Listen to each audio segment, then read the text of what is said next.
When I arrived at the airport, I was told to wait at passport control until everyone else had left.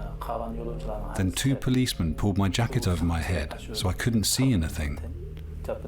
They shoved me into a car and drove off. I had no idea where we were going.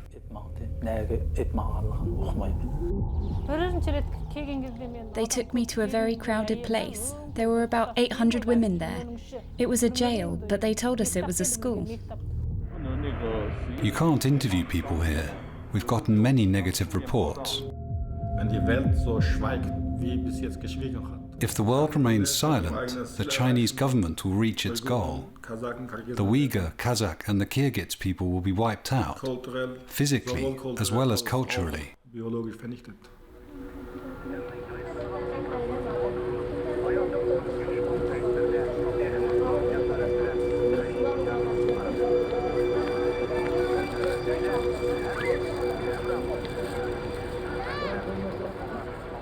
Tahir Muttalib Kahiri is a university lecturer in Germany.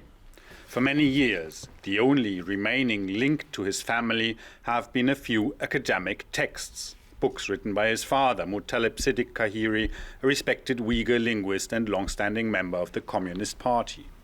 In 2017, Tahir Kahiri's father suddenly disappeared. Authorities accused him of spreading ethnic hatred. The party has the right to decide who is a professor and who is a criminal. My father was a professor and a researcher. He was hard-working, and so the party allowed him to do this work. And now the party has made him a criminal.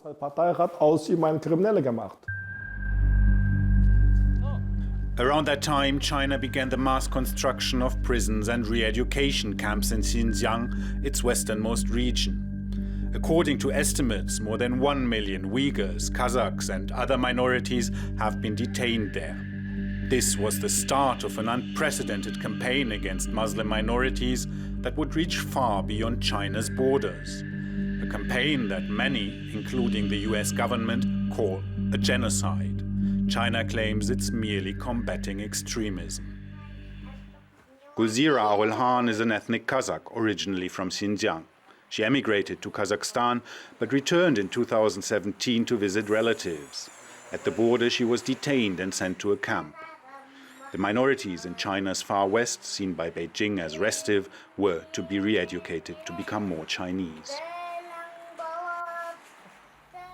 They made us repeat Chinese words we didn't know. If we forgot them, they struck us with electric shock devices. They'd aim for our heads so that the wounds were concealed by our hair and our husbands wouldn't notice later.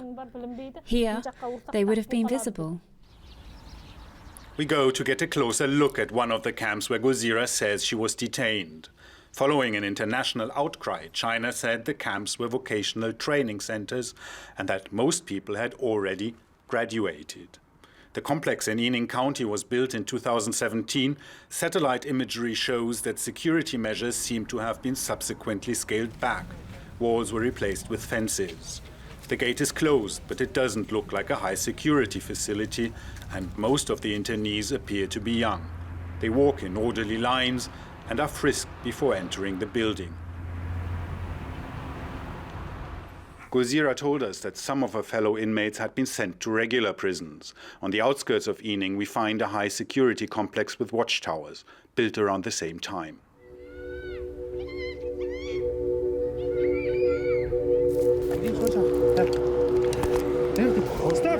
Stop! If you take pictures here, we will have to take measures against you. Gulzira Arulhan is one of the few people who managed to leave China and talk about her ordeal. Besides psychological and physical torture, she recalls the detainees were routinely administered injections. After the injections, some women stopped having their periods. Those who were still menstruating were given just one pad, which they had to use for 2 or 3 days. We talked quite openly about it. We stopped being ashamed.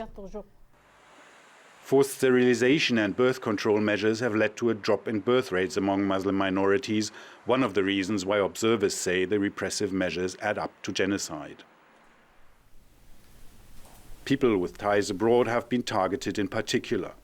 In Xinjiang, Asa Emin was a shop owner selling imported foods and halal products. Today, we meet him in a rented apartment in Germany. In 2015, he was returning home from a business trip to Malaysia when he was stopped at the airport and taken to a detention center. They took me into a room. There, they sat me down at a metal table and they handcuffed my legs and my arms to it. Then they tightened the cuffs until I could no longer move. It hurt. I stayed in this position for 2 days. He says he was never told why he was arrested. Asa spent a month in detention. His documents show that he was suspected of endangering state security. Then, suddenly, he was released, under one condition. He had to agree to work for state security. I thought I just had to stay in touch with them, but I didn't intend to really work for them.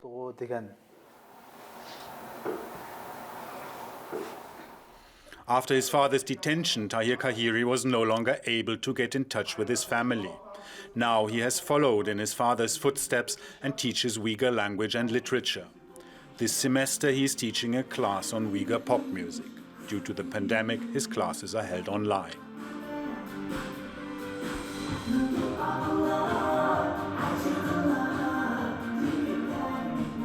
Today's lesson is about Ablajan Aoud Ayub, one of Xinjiang's most successful stars. You brought up two of his main themes. One is love of one's homeland, and the other theme you mentioned is the collective memory of the Uyghurs. The singer Ablajan Aoud Ayub has since disappeared, as have Kahiri's father and a large part of the Uyghur cultural elite.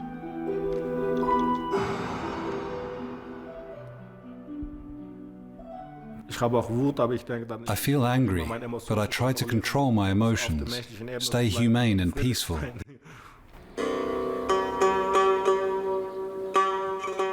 Kahiri's hometown Kashgar, the cultural capital of the Uyghurs. Many historic monuments have been restored, transformed into tourist attractions. But inside the ancient city, traditional life is under attack. All the mosques have been closed, some minarets removed. Prayer rooms now hold businesses. The rooms dedicated to ablution have been turned into public toilets. One mosque was even turned into a bar, which since has been closed.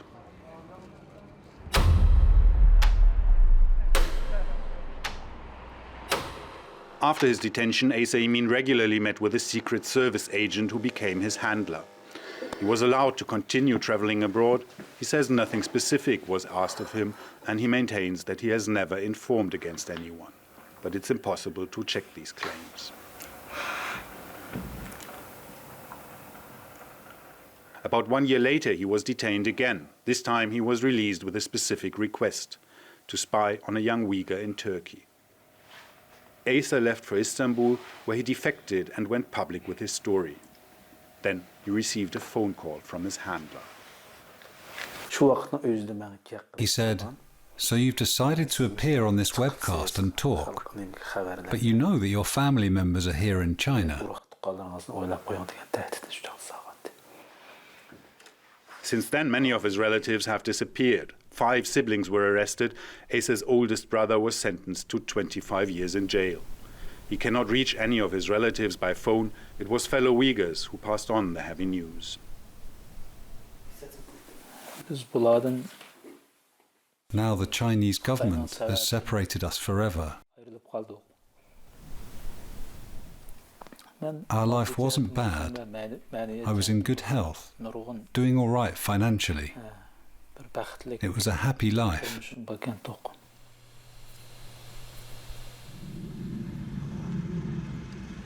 An American colleague and I tried to visit the place where he lived. We are followed closely and constantly harassed.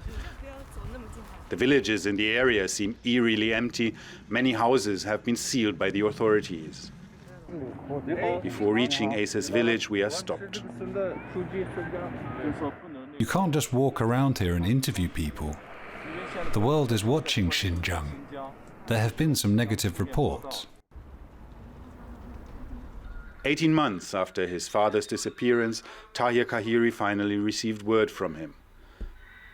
Looking old and frail, he denied on video chat that he had been detained and said he had spent the last months in hospital. My son, you must not believe these lies. You must keep your mouth shut and publicly renounce the accusations you have made and clean up the dirt that you have left.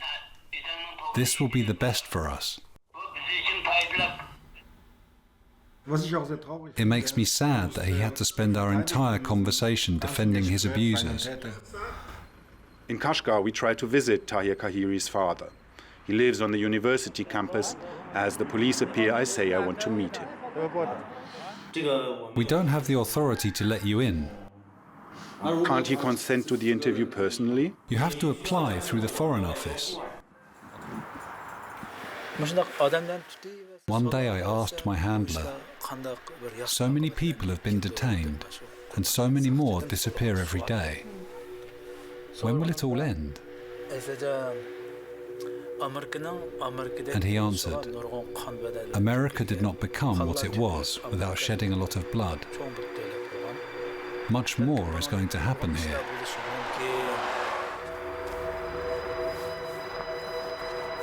Asa also remembers that his handler met with him once in Istanbul and seemed to be operating freely in Turkey.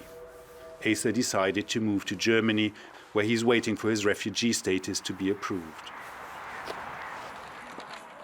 Guzira now lives in Istanbul. She too is afraid of China's reach.